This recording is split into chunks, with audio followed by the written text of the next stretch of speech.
ปลาล่ามีใช้แม่ล่าเป็นมากขึ้นกันบ่ความสูงรถจนห้อนหน่วยมาทางรถ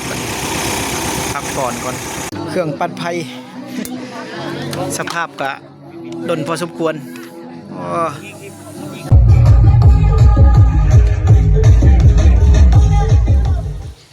สบายดีพี่น้องสบายดีและก็สวัสดีตอนเที่ยงมื้อนี้ก็สิได้ออกงานคือเก่าพี่น้องเลยสิเดินทางไปทางบ้านพรคือเก่าบ้านพรเมืองพีนว่าใหญ่จัดคนไปคนเลยเพราะว่าพาทางบ้านพรนะมันเอาไปชุดก่อนนะเคยพาโคเฮงทุกคนเลยเปิดร้ายมาได้ก็เลยจัด6 คูณ 6ส่วนซองตู้ค่ะสิเอาไว้ที่นี่ฮะสิบเอาไปเสียไปแต่6 คูณ 6ไหมแต่ว่าเครื่องเอาขึ้นไปทีเรียบร้อยเลยสบายดีพี่น้องสบายดีและก็สวัสดีตอนเที่ยงมื้อนี้ก็สิได้ออกงานคือเก่าพี่น้องเลยสิเดินทางไปทางบ้านพรคือเก่าบ้านพรเมืองพีนว่าใหญ่จัดคนไปคนเลยเพราะว่าพาทางบ้านพรนะมันเอาไปชุดก่อนนะเคยพาโคเฮงทุกคนเลยเปิดร้ายมาได้ก็เลยจัด6 คูณ 6ส่วนซองตู้ค่ะสิเอาไว้ที่นี่ฮะสิบเอาไปเสียไปแต่6 คูณ 6ไหมแต่ว่าเครื่องเอาขึ้นไปทีเรียบร้อยเลยและก็มื้ออื่นเป็นมื้อที่2สิได้ไปทางบ้านคูนอยู่เส้นทางลำบากทุกคนเลยเป็นบ้านนอกบ่มีไฟฟ้าสิได้เอาจากปั่นไฟหรือว่าเอาใดมาแก่ก็จะเอาไป6 คูณ 6คือเก่ามื้อนั่นนะทุกคนเอาจะได้ก็ไปรุ่นมาติดตามรับชมแล้วกันทุกคนเลยช่วงนี้ไม่ได้เข้าป่าออกงานเสพงานดอกเนี่ยทุกคนเลยถ้ามีโอกาสที่ได้เข้าป่าอีกคือเก่าแต่ว่าช่วงนี้หาไปงานก่อนงานดองก่อนหาเงินก่อนทุกคนไปเบิ้งน้ำกันว่าจะเป็นยังไงบรรยากาศอยู่งานดองทุกคนเลย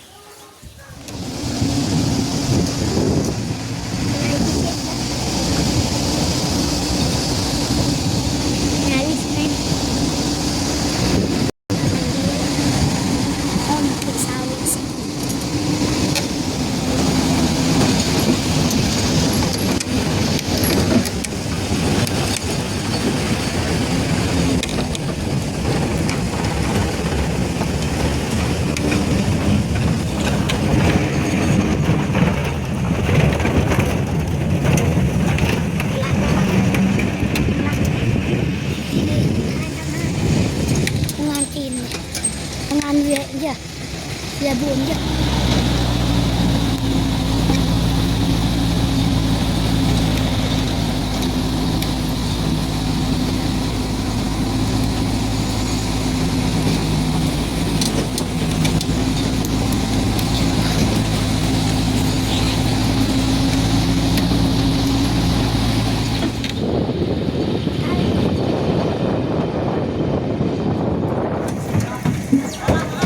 เอาสุดคุณ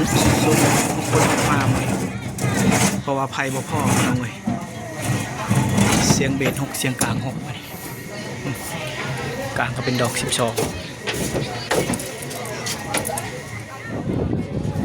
ตอนนี้ก็ได้ติดตั้งเครื่องเสียงสำเร็จเลยเครื่องปรุงก็ไม่ได้เอามาลายมือนี่มีแต่นี่คอร์ดวะนี่ขายยังไงสั้นซาวมาจากประเทศไทยเพิ่นนั่นนะเอาให้มาลองใส่เบิ้งเพิ่นว่าโอ้เสียงคักเลยพี่น้อง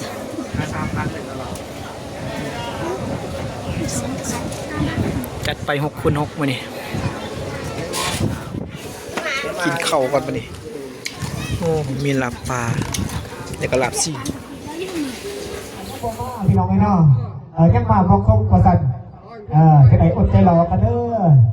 อจะได้ขอเรียนเชิญทั้งผู้แสบผู้สาวนี่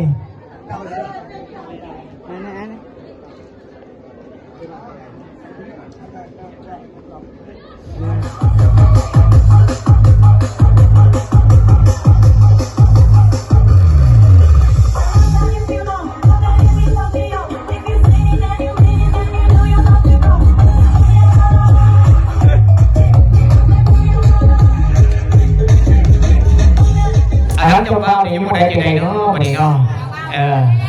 เจ้าบ่าวเมื่อแล้วเว้ยยังแต่เจ้าสาวเอาบัดนี้ยาวเลยบัดนี้เนาะ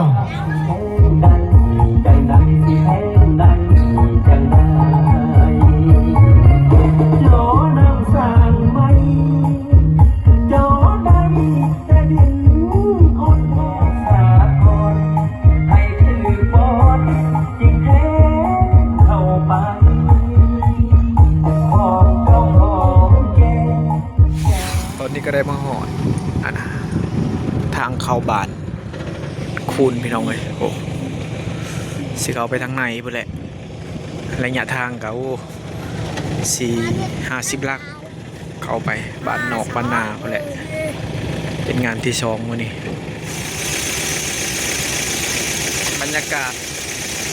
ตอนเดินทางพี่น้องเลย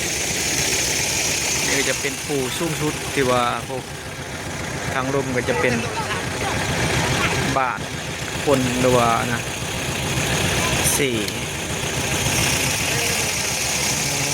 ความชูงรถเป็นห้อน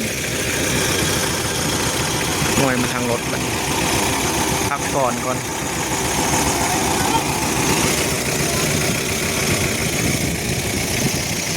บรรยากาศ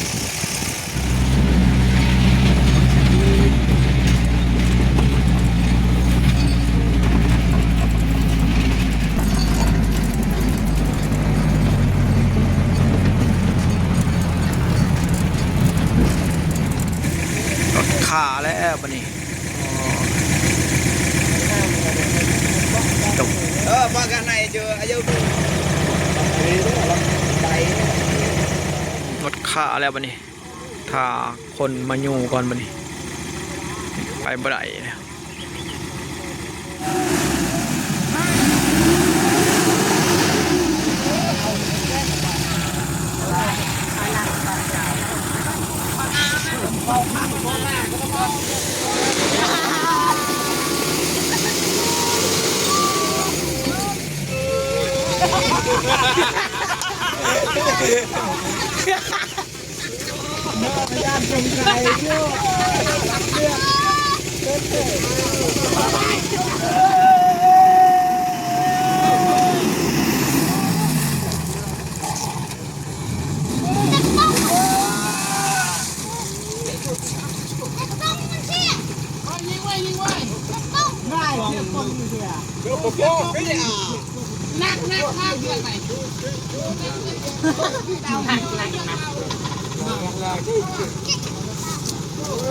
ดูลูกดูสิ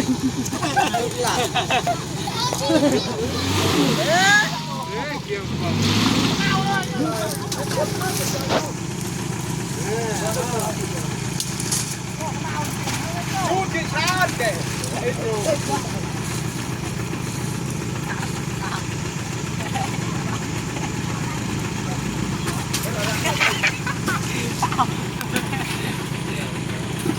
เกินแล้วปะ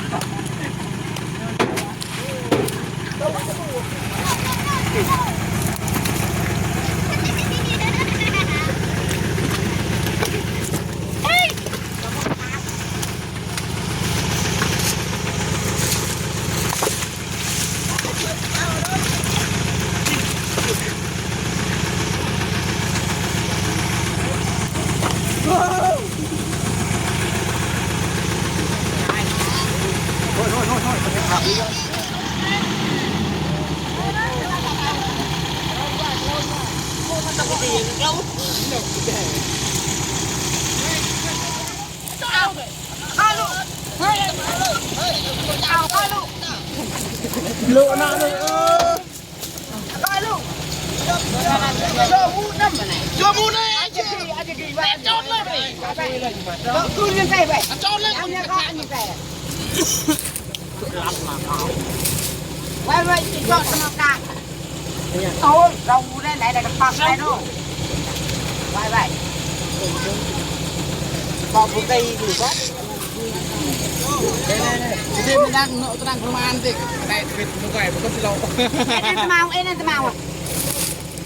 đây bà bọn bên đây mình lại cái la lại cái chiang người ao chọn là thì củi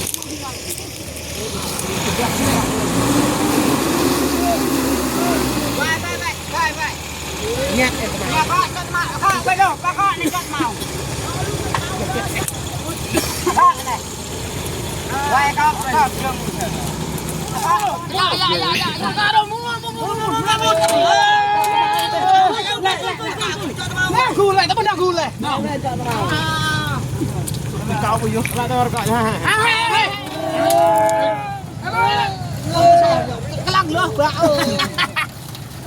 mau tu pun tahu ba yang ti chọn cái yêu ti chọn hả mà cái nó về đây hai cọ chuyện này thôi vậy thôi à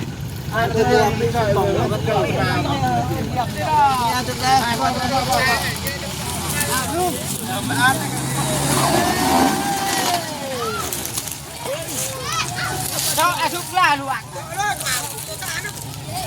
đàn nàyเลยluộc cho luộc này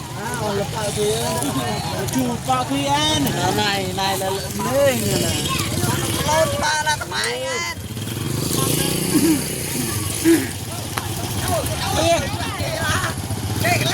thôi nó chu đây thuốc lá này nào อ๋อแล้วบัดนี้บอนค่ากันเลยบอนค่าขี่พุ่นบัดนี้โอ้เป็นตาเอาเลยโอ้ผู้สาว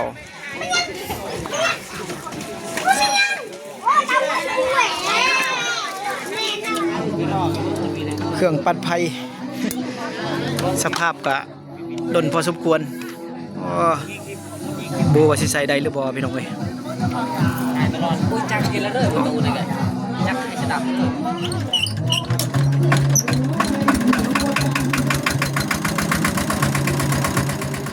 ตอนนี้เวลา8 โมงปลายสิได้เปลี่ยนอันน่ะเบลใหม่แม่นบ่เพราะว่าตัวนี้มันใหญ่โพดแกบ่ได้สิได้เปลี่ยนสิเอาตัวใหม่มาใส่เอาตัวน้อยมาใส่ก่อน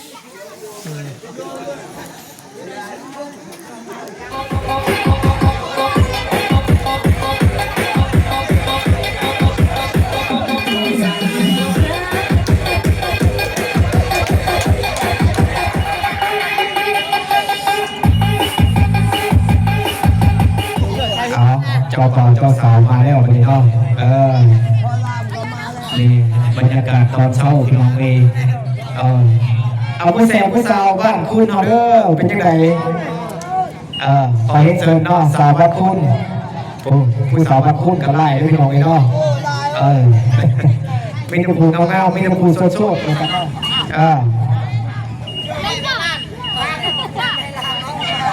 ปลาลาบมีใช้แม่ลาบมีมากขึ้นกันบ่เก็บเครื่องแล้วบัดนี้กลับบ้านแล้วยังสิไปต่ออีกมื้อแลงพี่น้องเอ้ยโอ้ทางบ้านพรอีกเรียนสารบ้านช่องกับแบบดั้งเดิมในแถวนี้พน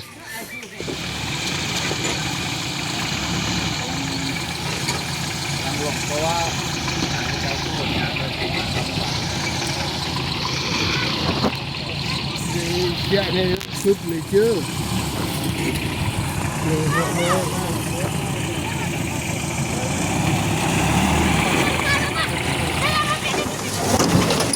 บ๊ายบาย FC ทุกคนกลับบ้านก่อนกลับบ้านก่อนวันนี้พวกยางเลยเส้นทางหน่อยก็กลับบ้านก่อน